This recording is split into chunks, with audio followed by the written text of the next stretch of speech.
ଏବେକାର ଆକ୍ଚୁଆଲି ସବୁ ମଣିଷ କୃତ୍ରିମ ପ୍ରେମରେ ବାଇଆ ହେଇକି ବୁଲୁଛନ୍ତି। ସତ କଥା, ଆପଣ ବିଶ୍ୱାସ କରିବେନି, ଯୋଉ ଲୋକ ଆପଣଙ୍କୁ ବାପ ଲୋ, ଧନ ଲୋ, ମା ଲୋ, ଗେଲୁ ଲୋ, ପୁଚି ଲୋ, ଏଇ ଟାଇପ ର ୱାର୍ଡ ଯୋଉମାନେ କହିକି ଲୋକଙ୍କୁ ସମ୍ମୋହିତ କରନ୍ତି, ତାଙ୍କ ଭିତରେ ଯେତେ ଛନ୍ଦ କପଟ ଥିଲେ ବି ମଣିଷ ଆକ୍ଚୁଆଲି ଆଜ୍ଞା ବୁଝିପାରେନି। କିନ୍ତୁ ଯୋଉମାନେ ସତରେ ଆପଣଙ୍କୁ ଭଲ ପାଉଥିବେ, କିନ୍ତୁ ସେମାନେ ନୀରବ ଥିବେ, ସେମାନେ କିଛି କହୁନଥିବେ, କିଛି କହିବା ଜାଣିନଥିବେ, ସେ ଏଇଭଳିଆ ଆର୍ଟିଫିସିଆଲ ରଙ୍ଗ ଆପଣଙ୍କ ପାଖରେ ଦେଖଉନଥିବେ, ସେଇମାନଙ୍କୁ ଆପଣ ମାନେ ବୁଝିପାରିବେନି। କିନ୍ତୁ ଯୋଉମାନେ ଏଇଭଳିଆ ଅଭିନୟ କରିପାରିବେ, ସେ ଆପଣଙ୍କ ଆଗରେ ଯେତେବେଳେ ଫୋନ କରି କଥା ହଉଥିବେ, ଯେତେବେଳେ ଦେଖା ହେବେ, ଏଇଭଳିଆ ଏମିତି ଅଭିନୟ କରିବେ, ତମେ ଭାବିବ ଯେ ଗୋଟେ ପୁଣି ସିଏ ହଉଛି ତମର ଦ୍ୱିତୀୟ, ତମ ପାଖରେ କେହି ନାହିଁ ଦୁନିଆରେ। ସେମାନେ ନିଜ ବାପା ମା ଠୁ ବି ଅଧିକ ଭଲ ପାଇବେ, ନିଜ ସ୍ୱାମୀ ଠୁ ବି ଅଧିକ ଭଲ ପାଇବେ। ଆଉ ବର୍ତ୍ତମାନ ସେଇଆ ହିଁ ହଉଛି। ଯୋଉମାନେ ଏମିତି ଧୋକା ଖାଉଛନ୍ତି ନା, ସେ ସେଇଭଳିଆ କିଛି ମାନେ ମାୟାବିନୀ ରାକ୍ଷସୁଣୀ ଅଛନ୍ତି, ସେମାନେ ଯୋଉ ସମ୍ମୋହନ କରିକି ନେଇ ଯାଉଛନ୍ତି ଲୋକଙ୍କୁ, ଯେ ତୁ ଏଇଭଳିଆ ଲାଇଫ ଚାଲ, ଏଇଭଳିଆ ମାନେ ଏତେ ସୁନ୍ଦର ମିଠା କଥା କହିକି ତମକୁ ଟାଣି ନେବେ, ତମକୁ ଲାଗିବ ଯେ ଏଇ ହଉଛି ମୋର ସବୁ କିଛି।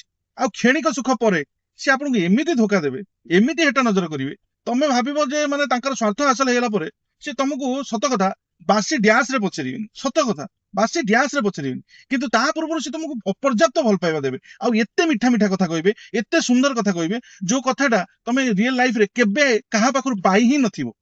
କିନ୍ତୁ ସେଇ ପରିପ୍ରେକ୍ଷୀରେ କିଛି ଲୋକ ଅଛନ୍ତି ଯୋଉମାନେ ଆକ୍ଚୁଆଲି ଭଲ ପାଉଥିବେ ଆପଣଙ୍କୁ, କିନ୍ତୁ ସେମାନେ ସେତିକି ଏକ୍ସପ୍ରେସ କରିପାରୁନଥିବେ, ସେତିକି ସେମାନେ ତାଙ୍କ ମନ ଭିତରେ ଯୋଉ ଆବେଗଟାକୁ ପରିପ୍ରକାଶ କରିପାରୁନଥିବେ। ଆଉ ସେଇମାନେ ହିଁ ଧୋକା ପାଆନ୍ତି, ଆଉ ସେଇମାନେ ହିଁ କଷ୍ଟ ପାଆନ୍ତି।